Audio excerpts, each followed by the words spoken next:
Kaya't ginamit nila ang kanilang kapangyarihan laban sa kanya. Paano nila nagawang saktan? Crisostomo, hindi mo alam ang buong kwento. Ang aking mga lihim na tinatago. Mga kaibigan, ipapakilala ko sa inyo ang binatang nag-aral sa Europa. Ang liwanag, Don Crisostomo, ay sumasagisag sa kaalaman at karunungan. Aba, ang mga kabataang katulad nito ay talaga namang kailalaki ng tiwala sa kanilang sarili.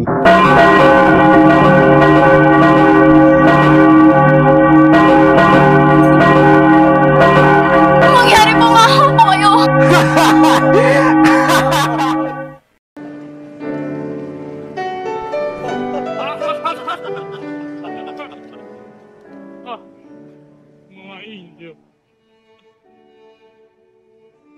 Maupo kayo rito, Don Filipo. Aba, huwag kayong mahihiya. Kumuha pa kayo ng pagkain. Napakarami pang nakahain doon, no? Ayaw namin may masayang. Padre Damaso, Padre Sibila, sana po'y magustuhan ninyo ang inihanda naming hamon at ensaymada. Espesyal pa po yan galing sa Manila. Siyempre naman, Isabel.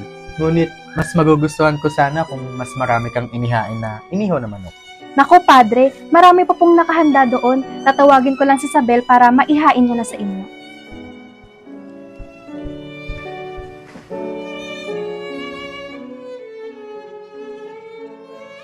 Mga kaibigan, ipapakilala ko sa inyo ang binatang nag-aral sa Europa, si Juan Crisostomo Ibarra y Magsalin, anak ng ating yumaong kaibigan na si Don Rafael Ibarra.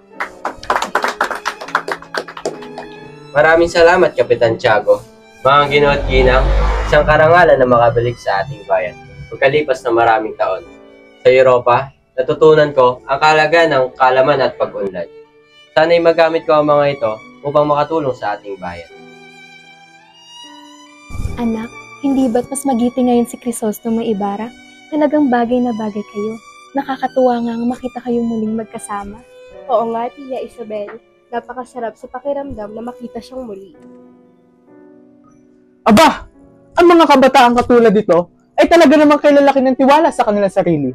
Juan Crisostomo, tandaan mo, hindi lahat ng natutunan mo sa Europa ay maaangkop dito. Ang Pilipinas ay iba. Tama po kayo, Padre Damaso. Ngunit naniniwala akong ang kaalaman ay isang universal na yaman. Ang aking layunin ay gamitin ito upang para sa ikabubuti ng ating mga kababayan.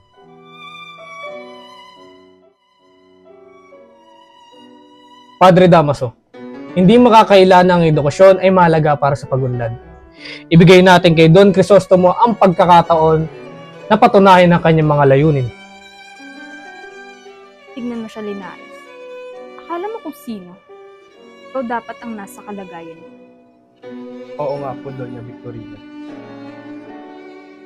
Doña Victorina, hayaan mo na sila.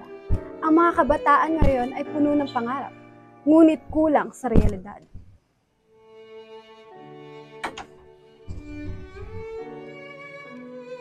Don Crisostomo, maaari ba tayong mag-usap pagkatapos ng salo-salo?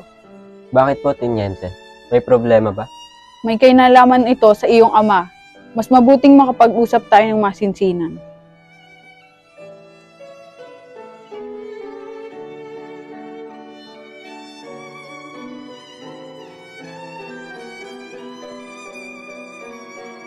Ama, bakit tila may dinaramdam si Crisostomo? Huwag kang mag-alala, anak. Wala yan. Masaya tayo ngayong gabi.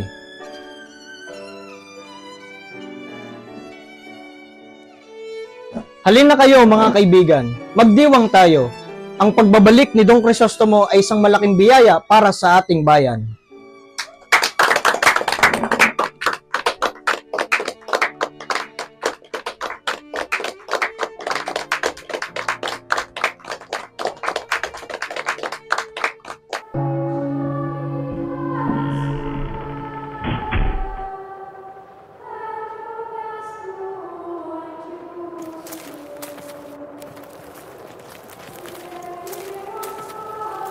Mga kababayan, magandang hapon sa inyong lahat. Ako'y lubos na natutuwa na makarating ako sa San Diego. At sa pagkakataong ito'y, nais kong ibahagi ang isang pangarap. Ano kaya ang sasabihin ni Don Crisostomo? Baka may mahalagang anunsyo. Ang kinabukasan ng ating bayan ay nakasalalay sa edukasyon. Kung nais nating umunlad, kailangan nating bigyan ng pagkakataon ng ating mga kabataan na matuto. Don Crisostomo, ibig niya po bang sabihin magpapatayo po kayo ng paaralan? Oo, yan ang pangarap ko. Isang paaralan na kung saan ang bawat mga bata, mayaman man o mahirap, ay makakapasok upang matuto. Isang napakagandang layunin, Ginoong Ibarra. Hindi paano natin haharapin ang mga balakid. Ang simbahan at ang ilang makapangyarihan ay maaaring tutulan ng iyong hangarin. Hindi ba't ang simbahan ang nagbibigay ng edukasyon sa mga bata? Ang simula ay palaging mahirap, Crisostomo. Ngunit kung maniniwala ka sa iyong adikain, magtatagumpay ka. Ang pagbabago ay hindi madaling makamit, ngunit ito ang kailangan ng bayan. Maganda ang iyong ideya, Don Crisostomo. Matagal ko nang pinapangarap magkaroon ng paaralan na tunay. Hindi lamang marunong magsulat at magbasa, kundi marunong magmahal ng ating sariling bayan. Ngunit paano mo simulan to, Don Crisostomo? Ang ganitong proyekto ay nangangailangan ng malaking pondo. Harapin natin ang hamon na sama-sama. Ang sino man sa inyo na gustong tumulong sa maliit man o malaking paraan ay magiging bahagi ng proyektong ito. Hindi man ako mayaman, Don Crisostomo, ngunit handa akong tumulong. Maaari kong itanim ang mga punong gagamitin para sa paaralan.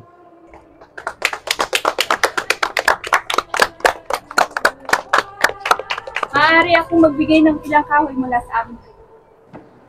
Ako na may tutulong sa paggawa ng gusali. Maraming salamat sa inyong lahat. Ang pangarap na ito ay hindi magiging posible kung wala ang inyong tulong. Tandaan mo, Crisostomo, ang tunay na pagbabago ay magsisimula sa kaalaman.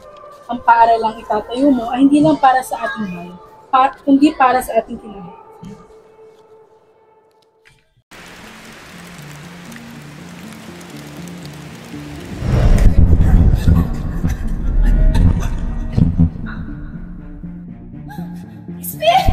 Basilio! Nasaan kayo? Panganak ko! Kawawa naman si Sisa. Balita ko ang kanyang mga anak ay pinagbibintangang magnanakaw sa kumbento. Ngunit, totoo kaya? Ang Crispin na iyon ay napakabata pa para gumawa ng masama. Crispin! Basilio! Sagutin niyo ako! Mga anak ko!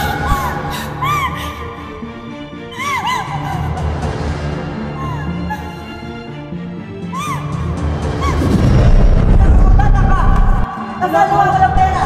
Wala po akong kinukuha, hindi po totoo. Tama na po. Aray!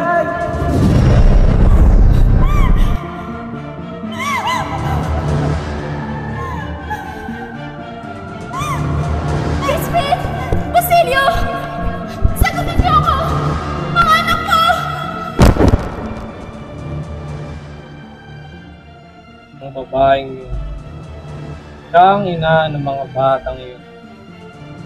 Ang kanyang paghihirap ay isang tanawing hindi ko maaari.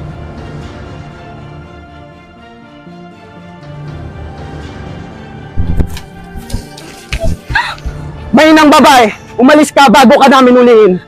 Mangyari pumahaw po kayo! Ang mga anak ko! Si Crispin! At si Basilio!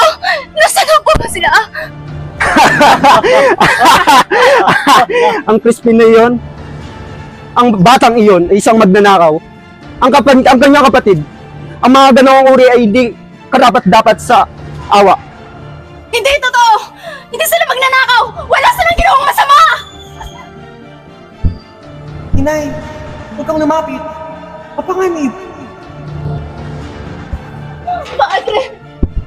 Maawa po kayo! Nasaan po ang mga anak ko? Si Crispin, nasaan po? Hindi ko alam ang iyong sinasabi, Sisa. Ngunit marahil ay panahon nang tanggapin mo na ang iyong mga anak ay maaaring wala na. Hindi totoo! Buhay pa sila! Buhay pa ang mga anak ko! Inay, huwag kang lumapit.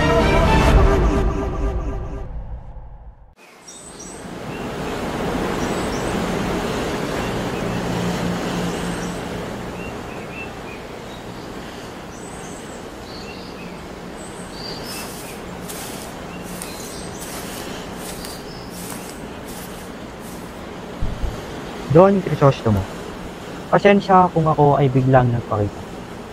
Ngunit hindi kita maaaring hayaan kang magpatuloy na hindi kita binabalaan. Malugod kitang tinatanggap, Elias. Mayroon bang mahalagang dahilan sa iyong paglapit? Ikaw ay nasa gitna ng mata ng mga makapangyarihan. Don Crisostomo, ang iyong kilos ay sinubaybayan. Ang layunin mo, kahit na marangal, ay may mga kaaway na hindi mo inaasahan. Naniniwala ako, Elias, na kung mabuti ang ating layunin at totoo ang ating hangarin, ang kabutihan ang magtatagumpay. Di ko naisirain ang iyong paniniwala. Ngunit ang mundong ito ay hindi kasing simple ng iyong iniisip. Ang mga taong may kapangyarihan, ang simbahan, ang gobyerno, ay gagawin lahat upang protektahan ang kanilang sarili. Ngunit bakit nila ako papatulan? Ang nais ko lamang ay mapagbigay ng liwanag sa bayan. Isang paaralan para sa mga bata. Ang liwanag, Don Crisostomo, ay sumasagisag sa kaalaman at karunungan. Ngunit natatakot ang may kapangyarihan na mawalan sila ng kontrol kapag nagkaroon ng kalaman ang bayan. Kung gayon, ano ang aking gagawin? Titigil ko ba ang aking mga plano? Iiwas ako sa laban? Hindi ko sinabi na sumuko ka, Ibarra. Ang sinabi ko, mag-ingat ka, huwag kang magtiwala sa sinasabi ng iba. Hindi ko kaya mabuhay nang walang ginagawa, Elias. Ang pangalan ng aking ama, ang kanyang prinsipyo, ang kanyang alaala, ang lahat na ngayon ay nangangailangan ng hustisya. Naunawaan kita, Don Crisostomo. Ngunit tandaan mo to, ang laban na ito ay hindi lamang sa iyo. Maraming buhay ang maaaring madamay. Ang bawat hakbang ay dapat maingat.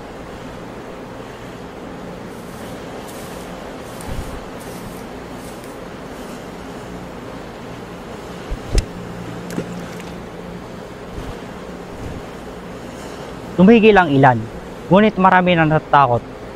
Mag-ingat sa mga taksil, maging sarili mong lakas.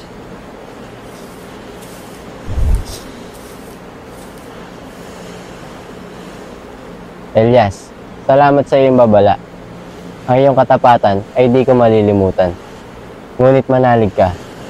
Hindi ko lilimutin ang aking tungkulin. Don Crisostomo, narito lang ako kung kakailanganin mo.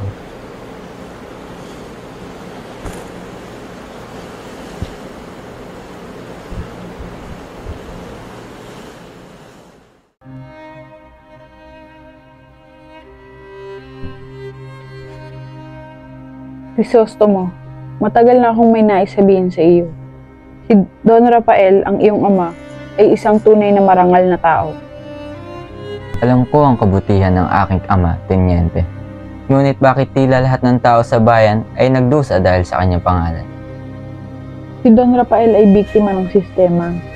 Ang kanyang prinsipyo, ang pagiging totoo, ang pagtulong sa mga inaapi, at ang pagtutol sa kasamaan ang nagdala sa kanyang galit mula sa mga makakapangyarihan.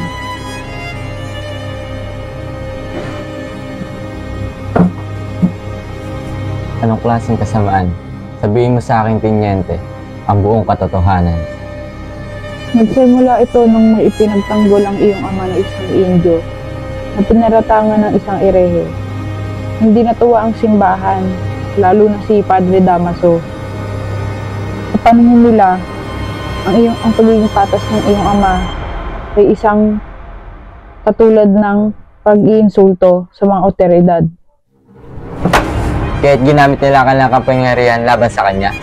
Paano nila nagawang saktan ang isang taong hangarin lamang ay katarungan? Hindi lamang yun. Nang isang utusan ng simbahan ay nagreklamo dahil hindi binayaran ng ama mo ang sobrang singil sa buwis, ito ay ginamit nilang dahilan upang usigin ito.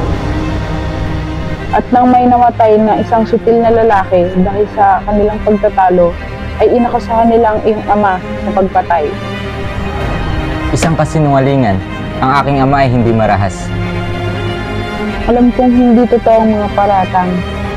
Ngunit ang mga kalaban ng iyong ama ay ginamit ang kanilang impluwensya sa korte at simbahan. Pinaikot nila ang hustisya para sirain siya. Ang kanyang mga kaibigan ay natakot at ang mga tumulong sa kanya ay isinuko siya. Pinahirapan ng iyong ama sa loob ng bilangguan. At sa mga araw ng paghihirap ay nagdulot ito ng matinding sakit na hindi niya kinayanan. Namatay ang iyong ama ng malinis ang konsensya, ngunit wala itong natamong katarungan. Ang kanyang pangalan, ang kanyang mga alaala, nadungisan ng dahil sa kanilang kasakiman at kasinungalingan.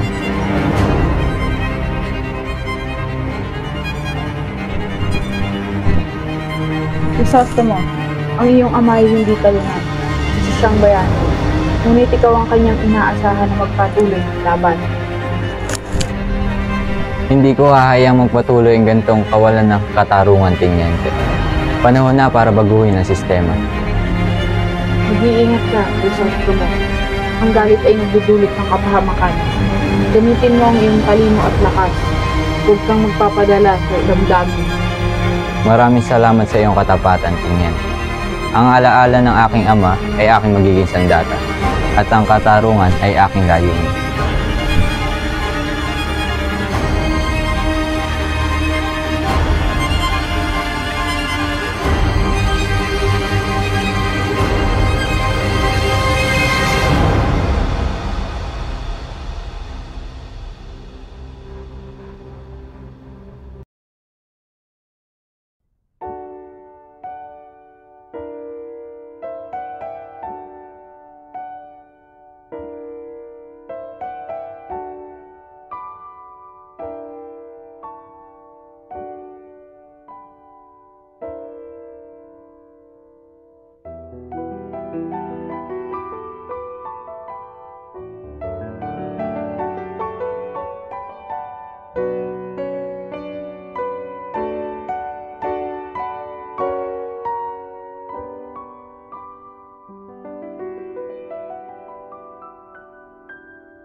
Maria Clara, hindi ko kaya mawala ka. Sa bawat araw na lumilipas, lalo't tumitindi ang aking nararamdaman. Ang iyong pagmamahal ay ang aking lakas, at walang anumang bagay sa mundo na mas mahalaga kaysa sa ating dalawa. Crisostomo, hindi ko kaya ipaglaban ang ating pagmamahalan, ang ating pamilya, ang mga pananaw na makapangyarihan. Hindi ko kaya silang lahat labanan. Maria Clara, hindi kita pipilitin. Ngunit, sana'y malaman mong ako'y tapat sa aking mga saloob. Tinitiya ko sa iyo na walang sino man o anuman na ang makakapaghiwalay sa akin. Crisostomo, hindi mo alam ang buong kwento. Ang aking mga lihim na tinatago ay nagiging mabigat sa aking puso. Ang iyong pag-ibig ay nagiging magaan. Ngunit ang aking buhay ay puno ng lihim na mag-aalangan sa ating kaligayahan. Anong mga lihim, Maria Clara? Kung may mali man sa ating dalawa, ay dapat mong sabihin sa akin. Wala akong itinatagong anuman, at ang mga lihim ay walang silbi sa magkasintahan. Crisostomo, ang aking lihim ay isang bagay na hindi ko kayang sabihin. Crisostomo, ako ay anak ni Padre Damaso.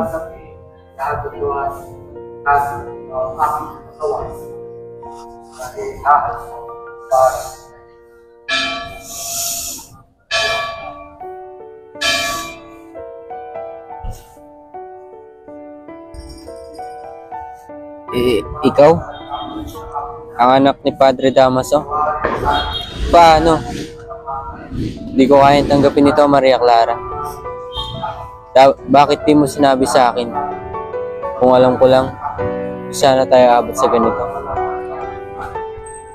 Ngunit Crisostomo, ang aking pinagmulan na hindi ko kayang baguhin. Ang aking buhay ay isang pagkakamali na hindi ko naman kasalanan. Alam kong masakit ito para sa iyo. Ngunit sa kabila ng lahat, wala akong magagawa. Hindi ko matanggap, Maria Clara. Kung ikaw ay anak ni Padre Damaso, ibig sabihin ba'y walang pag-asa ang ating pagmamahalan? Ang mga pamilya natin, ang mga mata ng bayan, ang mga nakatataas. Paano tayo magtatagumpay laban sa mga ito? Yan ang tanong, Crisostomo. Kung ako man ay lalaban, lahat ng aking mahal ay mawawala. Ang aking pamilya, ang aking pangalan, ang aking pagiging babae na tila tinali ng isang kamay na hindi ko kayang labanan. Nais ko lamang magkaroon ng tahimik na buhay. Kaya napagpasyahan ko na magtago sa kumbento. Tinatanggap mo ba ang pagiging alipin ng iyong ama? Tinatanggap mo ba mga kasinungalingan na pinili nilang ipataw sa atin? Bakit di mo ako pinili? Crisostomo, hindi ko kayang maging saksi ng iyong paghihirap. Kung tayo man ay magsasama, mas lalo lamang madaragdagan ang ating mga pagdurusa. Hindi ko kayang maging sanhi na iyong pagkatalo. Ang tanging alam ko lang na lugar na makakapagbigay sa akin ng kapayapaan ay ang kumbento.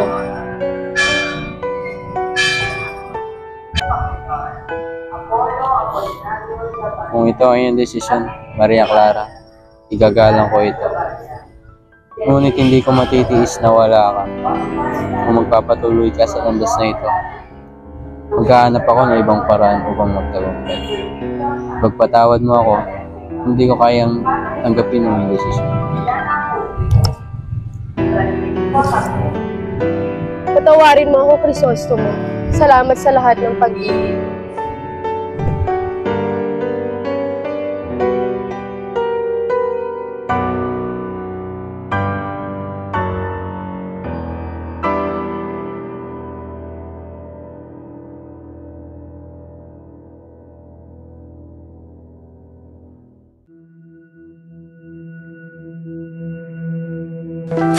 Elias!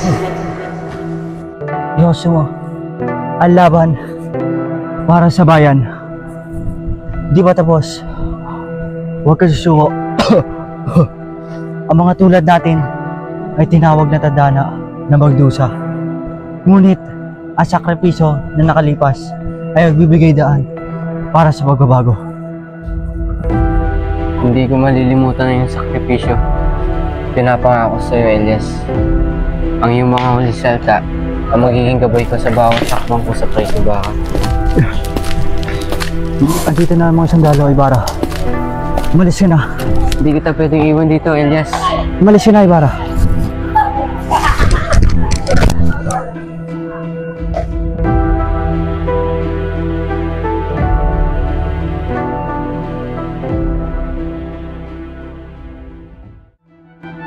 Pati ang aking pangalan, iiwan ko. Simon na ngayon ang pangalan ko. Ako ang magiging simula ng malaking pagbabago.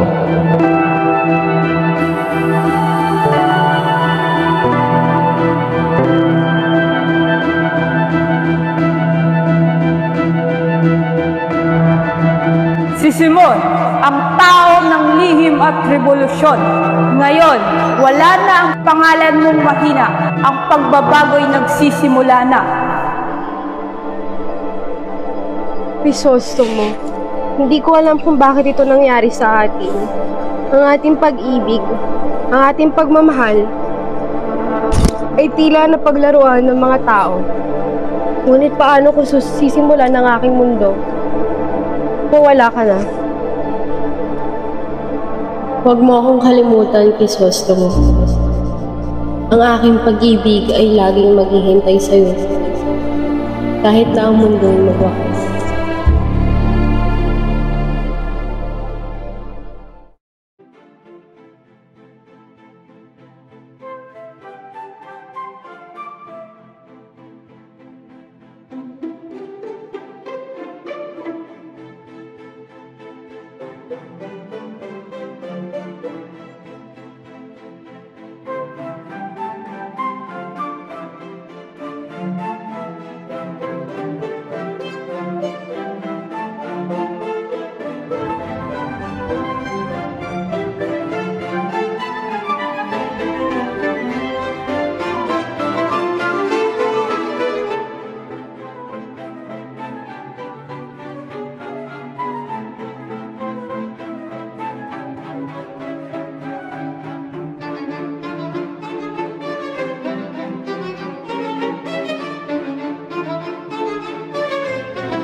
So welcome to Adrenaline.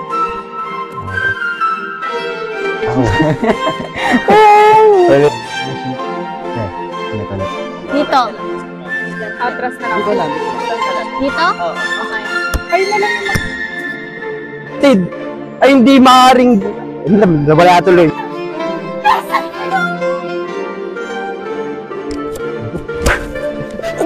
Uy, dapat sa ang iyong ID. Ay hindi... Ang uri hindi kanya... Dahil wala na naman. Wala mo... Bili! Diyan mo na yung kamay. Yung kamay mo. Isa mo na ba? Wait lang. Yan lang. Ba dapat yan? Yak! Don Crisostomo. Ayaw namin yung masayang. Kain na kayo. Mas maiging makapag-usap tayo ng masinsinan. Totoo yung tawa. Padre Damaso, Padre Sibila. Maupo po kayo rito, Don Filipo. Aba, huwag kayong mahihiya. Kumuha pa kayo ng pagkain doon. Ang dami pong nakahain doon. Mga kaibigan, pinapakilala ko nga pala. Naku, Padre, marami pa pong nakahain roon. Tatawagin. Alin, anak ng at puto ko. Tandaan mo, ang lahat Edukasyon.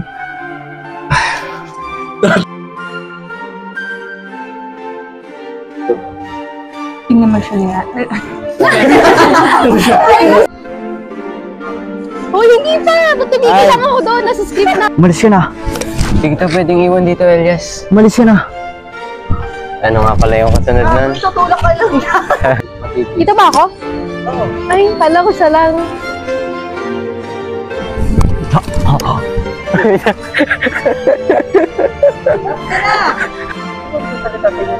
Siya. Oh, ikaw. Ako na ba? Uli. Yung si Remoto. State pare. Si Simon.